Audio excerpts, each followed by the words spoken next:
Bonsoir Elisabeth Moreno. Bonsoir Mélanie. Vous êtes ministre déléguée chargée de l'égalité entre les hommes et les femmes. Vous avez remplacé Marlène Schiappa. C'est aujourd'hui la journée mondiale pour l'élimination de la violence à l'égard des femmes.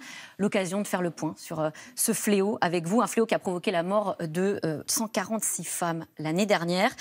Alors Elisabeth Moreno, si je suis victime, que j'arrive à sortir de chez moi, à aller jusqu'au commissariat, que va-t-il se passer? Est-ce que je serai bien protégée aujourd'hui? Eh bien, je vous dirais déjà bravo, parce qu'il y a encore trop de femmes qui n'arrivent pas à sortir de cette emprise, qui sont encore dans la honte, dans la culpabilité, dans la peur de leur agresseur, mais aussi la peur de l'inconnu. Donc, ce premier pas est déjà un pas extrêmement précieux et c'est un pas qui peut vous sauver la vie. Donc, je vous dirais bravo. Ensuite, je veux dire aux femmes, parce qu'on est encore en période de confinement et on sait, on l'a vu pendant le dernier confinement, il y a beaucoup plus de violences intrafamiliales pendant cette période, parce qu'on est enfermé dans les lieux parfois un peu contigus et on sait que la pression peut monter, que l'agressivité peut monter. Donc aller au commissariat, c'est déjà un premier pas. On peut aussi simplement téléphoner, appeler le 17. On peut aussi aller sur la plateforme arrêtonslesviolences.gouv.fr. On peut envoyer un SMS si on ne peut pas parler. Il y a le 3919 qui est aussi là pour écouter, pour donner des conseils, parce que tout le monde ne veut pas forcément partir ou quitter le domicile conjugal. Parfois, on a juste besoin d'une parole, voilà, d'être écouté, d'une parole apaisée, de ne pas être jugé, d'être cru et d'être accompagné et guidé. Justement, l'accueil des victimes dans les commissariats a parfois été montré du doigt. Je voulais qu'on regarde ensemble ce témoignage de Sylvia qui a été battue par son mari de longues années. Elle dit « Lorsque j'ai porté plainte pour la première fois, j'avais confiance en la justice, mais je me suis retrouvée seule sans que mes plaintes soient prises au sérieux.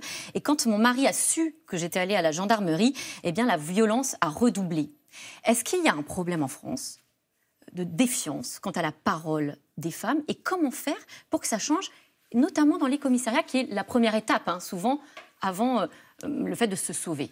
Ce que je peux vous dire, c'est qu'aujourd'hui, 25 novembre, journée mondiale de l'élimination des violences faites aux femmes, partout dans le monde. Donc, c'est vous dire combien ce problème est encore prégnant en 2020. Ce que je peux vous dire, c'est que depuis que le Grenelle a été lancé, depuis que il y a un an, exactement, jour pour jour, depuis que ces 46 mesures ont été prises, il y a eu des actions spécifiques à l'égard des forces de l'ordre, policiers, gendarmes, pour les sensibiliser, pour les former. Déjà, la formation. Parce qu'on ne dépose pas plainte au commissariat parce qu'on nous a volé notre voiture, comme quand on va raconter qu'on est violenté, parfois pendant 10-15 ans, et le genre d'agression dont on peut être victime. Et donc, il fallait former les policiers, il fallait former les gendarmes. Au mois de septembre, on en avait 10 000 de formés. On est passé à plus de 30 000 aujourd'hui. Il y a cette sensibilisation qui est extrêmement importante. Et puis ensuite, il y a les référents sociaux qui sont nommés dans les commissariats et dans les gendarmeries pour accueillir cette parole. Parce qu'encore une fois, il faut une bienveillance, il faut du temps, il faut de l'écoute. Et tout ça, ça ne s'invente pas, ça ne s'improvise pas. Donc aujourd'hui, Marlène Schiappa est extrêmement engagée dans la formation des forces de l'ordre.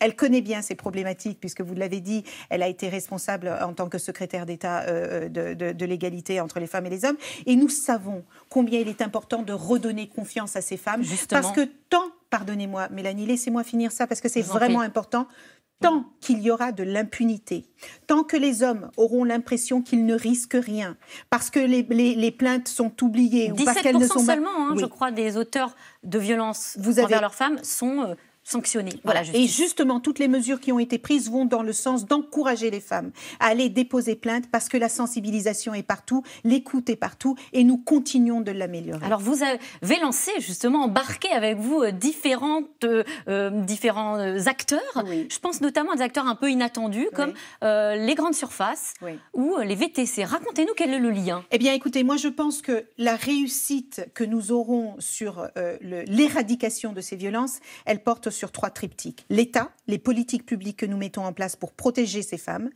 les associations qui font un travail remarquable sur le terrain en termes d'écoute, d'accueil, d'accompagnement. Je viens à l'instant d'un endroit dans Paris qui accueille les jeunes femmes entre 18 et 25 ans j'étais là-bas avec le président de la République parce que je veux rappeler quand même que c'est la grande cause du quinquennat, que l'égalité entre les femmes et les hommes. Et ces jeunes femmes vous racontent combien elles se sentent seules, combien elles ne savent pas où aller, comment y aller, comment reprendre leur vie en main, reprendre leur destin en main. Et nous avons donc cette association entre l'État, les associations et les entreprises privées, comme Uber qui dit « je vais donner 2000 trajets gratuits aux femmes qui ne peuvent pas se déplacer parce qu'elles n'ont pas... Pour fuir le foyer où elles sont victimes de violences, parce que parfois c'est des violences conjugales, mais parfois c'est aussi des violences familiales. Et quand je parle de violences conjugales, je ne parle pas que des adultes, parce que des jeunes filles qui ont entre 18 et 25 ans, j'en ai vu tout à l'heure, vous disent « eh bien, il a commencé par une claque, et il a fini par m'étrangler. Et avec cette envie de faire mal, voire même de tuer. Donc, si vous voulez, je pense que ce sujet des violences faites aux femmes ne peut pas être réglé uniquement par l'État ou uniquement par les associations. Il faut que tout le monde s'y mette. Et les pharmacies.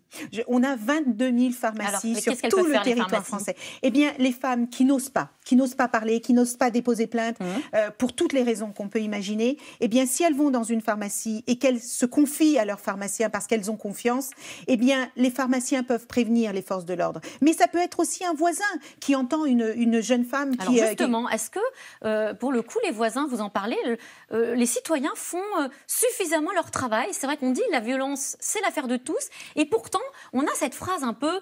Ça ne nous regarde pas, c'est la vie privée. Est-ce que vous trouvez qu'on est un peu trop frileux en France? C'est intéressant ce que vous dites là. Hier, j'avais un échange justement avec les chefs d'entreprise, et Michel-Édouard Leclerc nous a dit quelque chose qui m'a vraiment frappée. Il dit « Moi, en tant que chef d'entreprise, je n'ai jamais pensé que c'était ma responsabilité que de m'occuper de ce genre de situation. Je trouvais que c'était la sphère privée et que je ne pouvais pas m'en mêler. » Et je lui ai juste rappelé que lorsque vous défendez des vies, lorsque vous cherchez à défendre des personnes qui risquent de mourir si vous ne réagissez pas, tout le monde est concerné, parce que ça peut être votre fille. Qu'est-ce qui se passerait si ce soir, votre fille vous appelle et vous dit « Mon mari ou mon copain m'a tabassé à tel point que je n'arrive plus à bouger ». Qu'est-ce qui se passe si c'est votre cousine, si c'est votre sœur? Qu'est-ce qui se passe? Donc les entreprises aussi. Donc les entreprises aussi, les entreprises, les voisins, les maîtresses qui voient qu'un enfant ne se...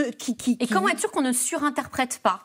Moi, d'abord, je ne veux culpabiliser personne, parce que je sais que c'est pas facile. C'est peut-être plus facile. Le 3919 mais comme témoin, tout le monde, on peut appeler le 3919 comme témoin. On peut dire à un pharmacien, prévenez les forces de l'ordre. Je sais que ma voisine se fait battre. Tout le monde peut faire un petit quelque chose. Et c'est en étant responsables les uns des autres que nous pouvons éradiquer ces violences. Quand ces personnes violentées arrivent, ont le courage de fuir, où vont-elles? Vous disiez que vous avez visité un centre d'hébergement dont on doit taire l'adresse et le nom, puisque bien sûr ces femmes sont sous protection.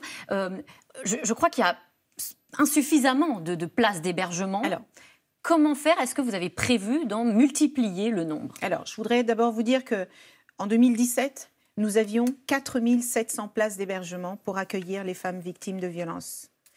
À la fin 2021, nous en aurons 7 700. 210 000 femmes battues. Est-ce suffisant? Toutes les femmes n'ont pas forcément envie ou besoin que nous les accueillions dans ces espaces, d'accord? Mais on ne peut pas me dire, quand on passe de 4 700 à 7 700, que nous n'avons rien fait et que ce n'est pas suffisant. Il en faut toujours plus, évidemment. Et c'est pour ça que nous travaillons avec des structures pour trouver des solutions supplémentaires d'hébergement. Et nous y travaillons parce qu'il ne faut laisser aucune femme. Et vous ne partez pas si vous ne savez pas que vous pouvez avoir un endroit pour vous accueillir. Est-ce que vous avez les moyens, justement? Alors, je voudrais quand même dire... parce qu'on donne souvent l'exemple de l'Espagne qui dépense 3 fois plus que la France. Permettez-moi de rectifier cela. Le budget de notre ministère a été augmenté de 40%. Jamais ça n'était arrivé. 40% rien que pour notre ministère. Ensuite, quand vous voyez que les bracelets anti-rapprochement, c'est plus de 7 millions d'euros. Quand vous voyez les structures médicales dans les hôpitaux pour que les femmes se soignent, mais aussi qu'elles puissent déposer plainte, qu'il y ait un procureur, c'est encore 6 millions d'euros. Quand vous voyez les places d'hébergement supplémentaires, 5 millions d'euros. Donc, il faut savoir que l'accompagnement des femmes, ça n'est pas que le ministère de l'égalité entre les femmes et les hommes. Moi, j'ai besoin de tous les ministères pour y arriver, le message est lancé. Y compris l'éducation nationale, parce que l'égalité entre les femmes et les hommes, ça passe aussi par l'éducation. Et ça commence très tôt. Merci encore, Elisabeth Moreno. Merci à vous de m'avoir accueilli. Merci d'être venue sur notre plateau. Tout de suite, c'est dans l'air avec Caroline Roux. Bonne émission à vous.